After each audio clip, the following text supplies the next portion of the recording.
This is Dream Power Radio, the place where your dreams turn into reality.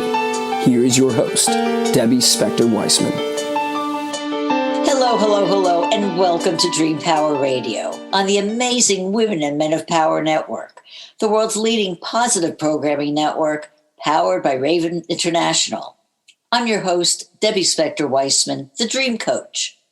This is a show where we talk about dreams, both daytime and nighttime dreams, and how you can use them to make the internal shift to a life you love and rediscover the truth of who you really are.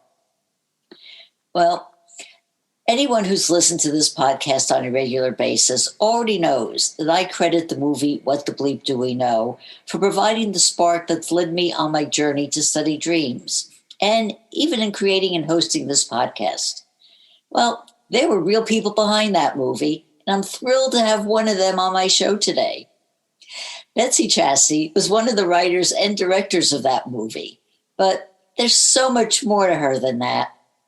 Since Bleep, she's written several books, including Tipping Sacred Cows and that now classic book on conscious parenting that she co-wrote with me. It Came Out of My Vagina, Now What?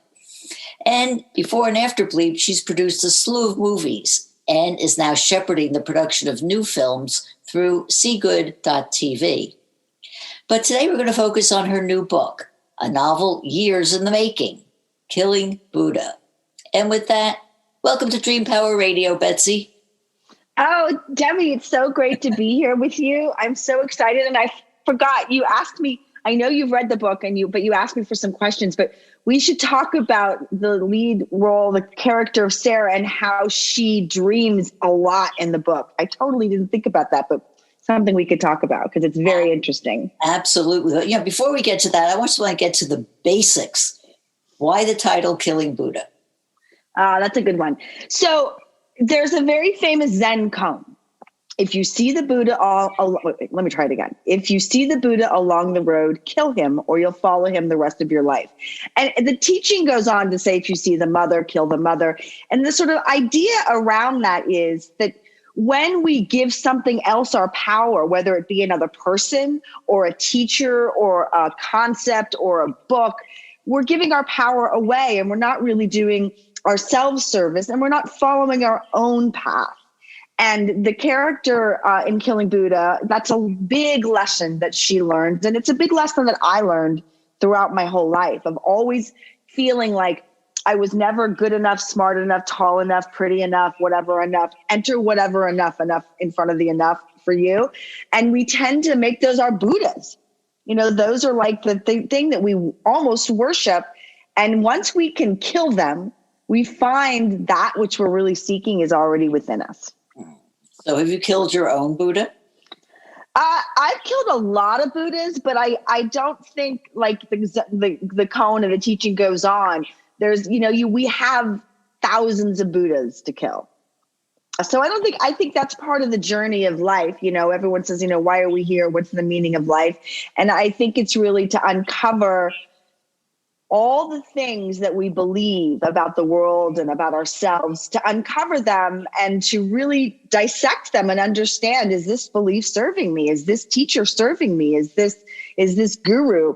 Is this whatever serving my internal, my goodness, my values, my ethics? And to really boil down to what are those and how do I live that in this world?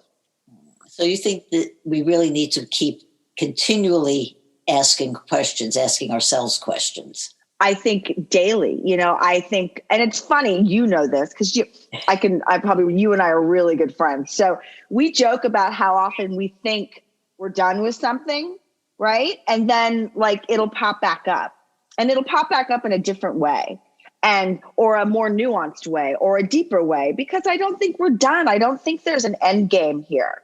Part of what I talk about in the book is I think in the West, we've made enlightenment an end result. And people are seeking enlightenment, and then they will proclaim, I am enlightened. And the moment you proclaim you're enlightened about anything, it's surefire way to come and bite you in the ass right back again to remind you, nope, you're not. This is very, very true. Getting back to the plot of the book, your heroine is named Sarah, and she is in the film business and goes through a life crisis. How much of this is based on your own life? You know, a lot of it is based on my own life, and a lot of it's changed. And a lot of people ask how much of it is exactly what happened when I made What the Bleep. Very different in terms of the cast of characters, but a lot of the personal journey and the personal story is my own. And I wanted to make it a novel for a couple reasons. One, because I thought that I could have more room to expand and make it more accessible and not just personally about me, to give the character a little more depth. And also, I didn't want to piss a few people off, so I thought I'd make it into a novel, and then would get their feelings hurt or would be mad if I forgot to put them in the book or whatever. You know how that goes. So I think, I also wanted to be able to bring different characters. Every single character in this book goes on their own journey of killing their own Buddhas. And I hope there's a character that everybody can relate to. Because there are quite a few characters in the book. And that's true. Yeah. You do go on a number of journeys. You do take a hard look at what I call the spiritual guru business in this book. Does that mean that there's no value in what these people are selling? I think there's a lot of value in it. I think that we have, I said this in my last book, Tipping Sacred Cows, the spiritual journey used to be a very personal, noble endeavor that we went on privately. It was something that we did for ourselves. And I jokingly say, leave it to the West to make it a romance novel about us. And I do think, and I'm partly to blame, because What the Bleep kind of reinvigorated the McDonaldization of spirituality, the sort of like one night stands to enlightenment. I think there's some valuable teachings, but I do think, just like with a lot of things in the world, we've shortened everything up to a quick meme, a quick bite, a weekend seminar, and you got it. And I think that does a disservice to people. And I think it's important for people to really understand that if you're going to embark on real self-discovery and a real deep connection to spirituality, it's a daily, minute by minute, yearly, for your entire life practice. There's nothing that you're going to solve in a weekend. And so while I have a lot of fun with a lot of the different types of things that people do in the name of enlightenment, I try not to make fun of it. Like, you see movies like Wanderlust or some of these other films, and I can tell when somebody's kind of trying to mock or make fun of the spiritual movement. I can tell if they've actually ever done it or not, because they do it in such a cliche way. Whereas this book is really, I've done everything in this book. I've been to every event that I've talked about in this book in some way or another. And I think it's time we had a little fun and laughed at ourselves a little bit at the funny, ridiculous things. My favorite thing, although I don't even remember if I mentioned this in the book, is like, spiritual people don't like to say God, right? Religious people don't like to say the universe, right? But they're literally talking about the same thing. So I just call it Bob, because for me, it's a meaning. Like, well, I could call it God, I could call it universe, I could call it source, I could call it, the Planck scale, or I can call it Bob. Really, it gets down to, what does it mean to you, and how are you using it in your life? And it doesn't really matter whether you're holding a rose quartz or a malachite. At the end of the day, what you believe is what you create in the world. So how did your beliefs, your own spiritual practice, evolve over the years? Well, I let it go for a while. I got really mad at it, as you know. After the Bleep came out, I was like opening for Deepak, and I was like somehow this apparently amazing spiritual teacher. And I sort of thought that was hilarious, because here I am just, like most of my life was producing porn or half porn or whatever. And here I am, some sort of expert on, consciousness and enlightenment. And I took it really seriously. And then my whole life exploded, and I got really mad at it and threw it all away. And now I've come back around to this place of having a relationship with it, where it doesn't have to be like, oh my gosh, I have to do this type of yoga, or like I said, I have to have this kind of crystal. I really made it personal. I really made my spiritual practice a personal relationship that I have with it. And I can learn about new things. I love learning. I'm into learning about dreams, for instance, and rituals. And that's fascinating to me. But now I don't look at it from the perspective of, oh my God, I have to know this or understand this so that I can be enlightened, if that makes sense. Yeah, but isn't that really the key, is that everybody has to find their own way and find what resonates with them? I don't think there is this like one-stop store. Like you walk in that and all of a sudden, poof, you get all your questions answered. Right. It's true. And I think, for me, I tend to rebel now against anyone who says, well, this is the end all be all. This is it. If you do this, you're going to be enlightened. I think we have to really, I got really clear, in my 40s, what are my values? What are my ethics? What does my soul really want? And it took me a long time to understand and to know, and it changes from time to time, but to have enough of a connection with myself to be able to really go, oh, wait a minute, I'm out of alignment here. This is not incongruent with who I am. And that personal relationship is, I think, what's most important in anybody's spiritual practice. Well, I would give yourself a big pat on the shoulder, because most people don't even get there. So they spend their whole lives not getting there. So if you found it in your 40s, you're ahead of the game as far as Thank you. Thank you. Let me ask you this. Knowing what you know now, do you regret getting involved with Bleep? No, I do not. There's a lot of controversy around the film. There's a lot of controversy around people that made the film. I always grateful that somehow I have always approached things with an honest heart. And I really loved what I learned. I wouldn't be doing what I'm doing right now without it. I still think the film holds value and weight. It's interesting to look back now at so many of the things that people said were wrong or controversial that are now being proven in neuroscience and neural behavior science and science in general, to go, oh yeah, actually that's true. So I look back at most of my life. This was a big thing for me to be able to do, is to look back at my life without regret. I mean, do I wish I hadn't said this thing or done this thing? Yeah, but I also don't have a lot of guilt or shame about it, because I only operated from where I was and what I knew at the time. And so, yeah, no, not at all. Do you?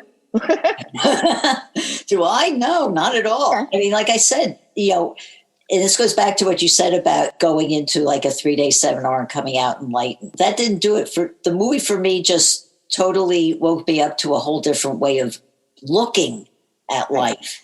And then it took me another 10 years of going through all kinds of stuff, till when I found dream work. And by that point, with everything else I had learned from Bleep to there, I was ready to embrace it and ready to see how that was really resonating with me. And then I was able to jump all in and do it. So no, I said it wasn't a be all and an end all, but it was the beginning. It was a door opening for me. And I think that's probably the case with a lot of people who've seen it. It was a new way of looking at things. And definitely me. I mean, people will often say to me, wow, the Bleep really changed my life. And my response is, mine too. Absolutely. I came into the Bleep, I was the newbie in the group. There was Will, who was a physicist, Mark, who'd been, studying all sorts of spiritual practices. And then there was me, who couldn't even spell quantum physics. And I didn't even know who the Max Planck was or any of that stuff. So I think, people often ask me, why was the Bleep so successful? I give them 2 reasons. One, we had money. People don't realize that we actually had a funder who paid for everything, which a lot of movies don't.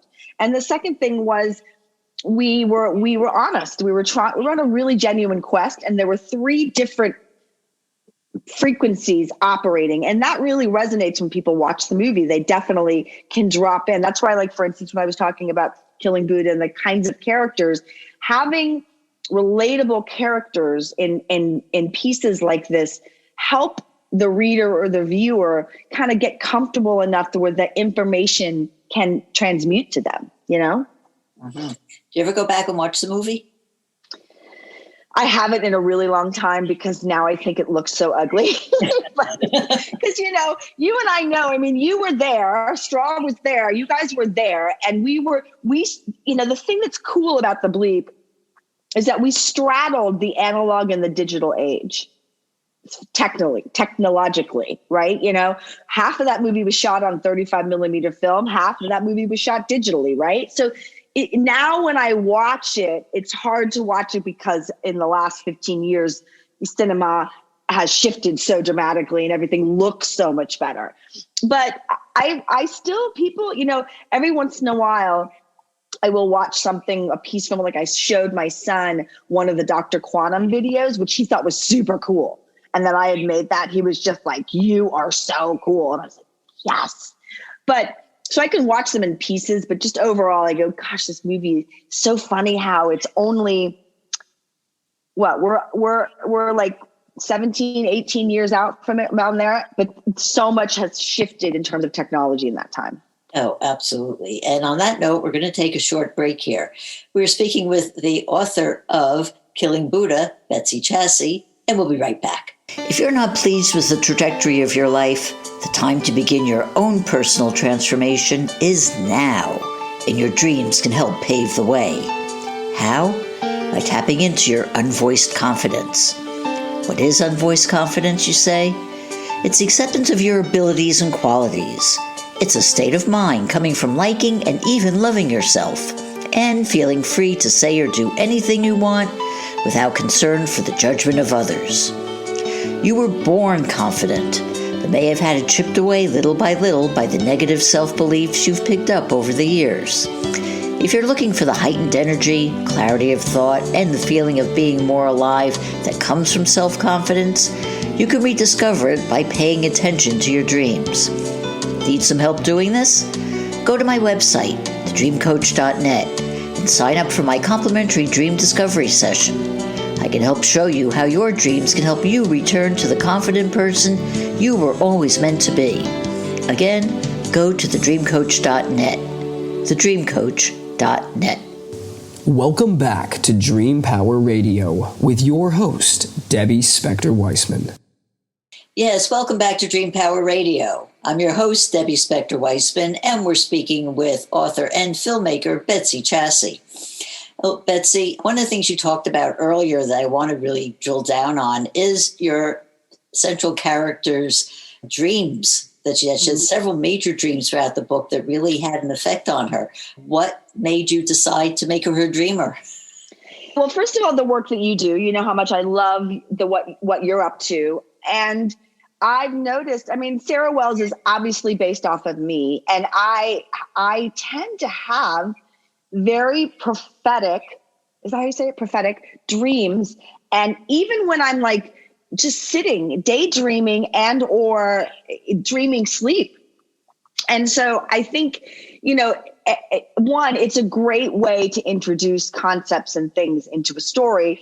But I've noticed that, there's a dream that she has with her father. I had a dream with my father and he talked to me. And I just thought, so often I have these dreams and as you have shown me and taught me, pay attention, listen to them. What happens in them? Why do you think that is? As I started to do that in my own life, I started to realize how much I was missing by not paying attention. So I wanted to give the character that same opportunity. And she does, and it does have a profound effect on her. Yeah, it does. Definitely. It's, I think that's for me, I don't look at like dream work as like we have to do dream work. Once I really learned from you and understood like how to use dreams, I realized how often I'll go to bed at night, just like you say, and, program your dream or set an intention or what do you want to ask a question. And it's like, wow, the things that you get when you really focus in and do that. It is a profound transformation and so much, it feels like it accelerates things for me. It accelerates with learning or an aha moment, when I go, what is it about this that I need to understand? Okay, boom. It'll show up in my dreams every time. It does. That's what I keep saying every week. Yep. Yeah. Follow your dreams, pay attention to your dreams, because they will give you answers that you may not be expecting, but you better believe them, better pay attention to them. Yeah, yes. Exactly. It's true. I just had one the other day that was really surprising to me. And it took me a while from waking up to really that's the other thing I don't do. Like, if I don't understand what it meant, I don't try to pound it. I just go, okay, just leave it alone. It'll somewhere in the middle of today or tomorrow, you'll go, now I get it. And so that happened to me just the other day. And what was the dream about? Now you have to tell me. No, gosh. So the dream was really, what it really meant was I started to have a little bit of anxiety and stress about the book coming out. And, before I went, I took this big trip to South America with my kids, and I kind of lost my pathway. What am I going to be doing with my life? And when I came back, I said, okay, I know what I want to do. I wrote Killing Buddha, which, your husband is the one who, sitting in my living room one day, said, you ought to write Killing Buddha and do a book. It would make a really good book, Betsy. And I was like, oh my God, I don't want to write that in a book. So, but I went and I did it. And I was so glad that I did. But then I came back, and the book, I'm like, okay, I've made this recommitment to my own creativity. And then COVID hit. And it's hard. It's hard to be a creative. It's hard to be a single mom raising 2 kids by yourself, and to do it, to fund or to have a livelihood that's funded based on your own creativity without going really and getting work and having a job and all that stuff. And so I really started to and as you know, I'm launching See Good TV with Trina, and that's a big endeavor, so I've got these big things that I'm pushing forward. And I had this really stressful few days of what am I doing? Should I be doing this? Am I really on the right pathway? And so that was my question in the dream. It was my intention was, I'd like reassurance around, am I on the right path? Should I keep going, or should I just back off and do something else? And so in the dream, I've had this reoccurring dream my whole life of a little girl running through the woods. And it's interesting because that dream, depending on how the girl is running, tells me whether I'm on the right path or not. So I had the dream, and at the beginning of the dream, she was in a panic. She comes to a place where she can take one road or another, and she takes the other road. And in the dream, I'm slowing down, running. And that was my message of no, you were, it's sort of when you do tarot cards, past, present, future. It was kind of like that kind of dream. The past was run. And the present was slowing. And then in the dream, she just starts walking away. And then what happens at the end of the dream is I just see the little girl walking away from me, just walking. And so that was my message. That's how I took it. I don't know what you think, but that's how I took it. Well, you know what? I always say that the message of the dream is what the dream means to the dreamer. And that's the important one. So I always say also that it's important to take action on the dream. So what action are you taking to honor this dream? Well, I'm here with you talking about my book. The biggest action that I took was being present with my own anxiety and allowing and letting myself know that everything was going to be okay. Not feeding into it. Just really going, hey, you know what? This is normal. You're releasing a new book. You've got this huge streaming platform you're trying to give birth to. These are big things. Keep moving forward. Keep taking the steps necessary. Okay, I'm going to shift now from anxiety to humor, because one of the things that I love about the book is that it's just funny. They're just funny moments that are, I actually literally laughed out loud when I read the pieces, and it's whoa, I don't usually just laugh out loud in books. So it's A mark of a good writer, and B, thank you. You're funny. So thank you. Why did you want to inject humor into what a lot of people consider a very serious subject of spirituality? Because we need to laugh more. And I felt like it's interesting because I had publishers who wanted to publish this book, but they wanted to put it out in 2022. And we need to lighten up. We need to laugh at ourselves more. We need to laugh at the world and the things that we do in this world, the things that we take so seriously. And so for me, even science will tell you, neuroscience will tell you, if you make somebody have a strong emotional response, whether it be anger, happiness, sadness, make them laugh, make them cry, get them mad, one of those three things, they're going to have a conscious shift within themselves. So it's a neurological trick. When you make somebody laugh, they're more likely to remember, they're more likely to take in the information. And so for me, I thought, I love humor and I love to laugh. And it is funny. Like, what we do in this world is hilarious. Like, the things that we put ourselves through. There's a whole scene where Sarah's going to do a fire walk, and how she ends up doing the fire walk is hilarious. And it's something that I just thought we have to lighten these. We have to add a little, levity to the situations. So I thought, and I like to be funny. We all need to laugh, and you do make us laugh. So that is a very good thing. Now, turn it again a little bit more serious now, and just ask you, what kind of advice do you have for the person who kind of feels lost and is looking for guidance? Yeah. I think for me, I sold everything and took my children to South America, which people think, I can't afford that. I couldn't afford it either. It's actually way cheaper than living here in the US. But aside from doing something really drastic like that, I think what I really did through my 40s, I turned 51 in February. So I got really clear about what my values and ethics were and what is it that I really wanted. And I let go of the fear of not pleasing other people or doing what other people wanted or following the rules. I mean, I'm not going to say give up everything because money doesn't matter. It does matter. And we need money. Money is an important tool in this reality that we have to have.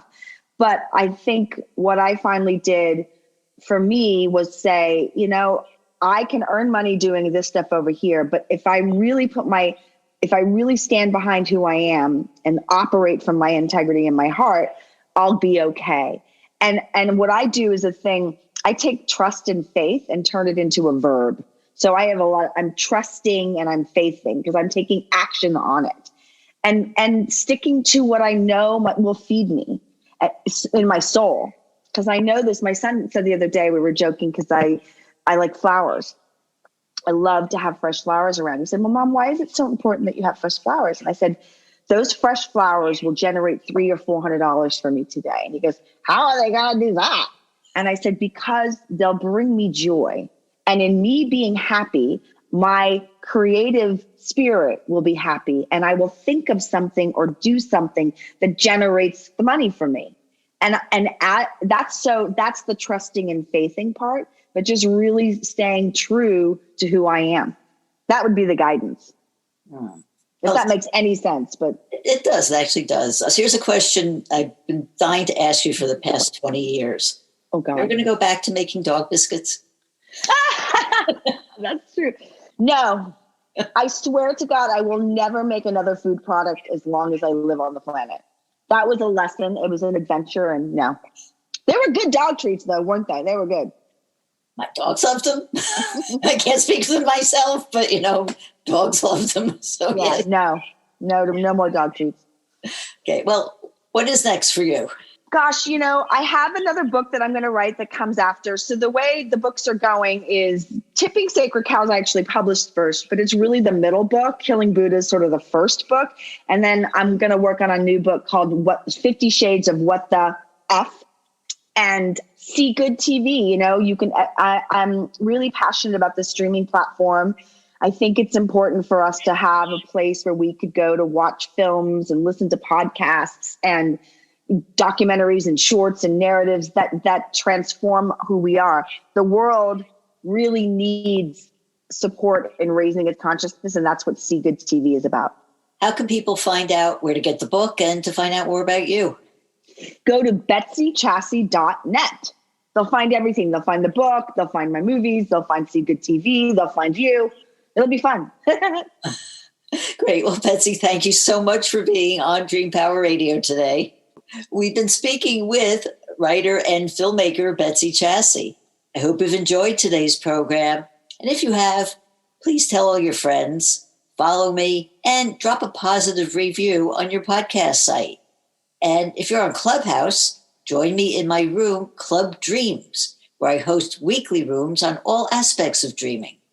Until next time, this is Debbie Spector-Weissman saying, sweet dreams, everybody. You've been listening to Dream Power Radio with your host, Debbie Spector-Weissman. For more information on Debbie or to sign up for her newsletter, go to dreampowerradio.com. This has been Dream Power Radio on the amazing Women and Men of Power Network, the world's leading positive programming network, powered by Raven International.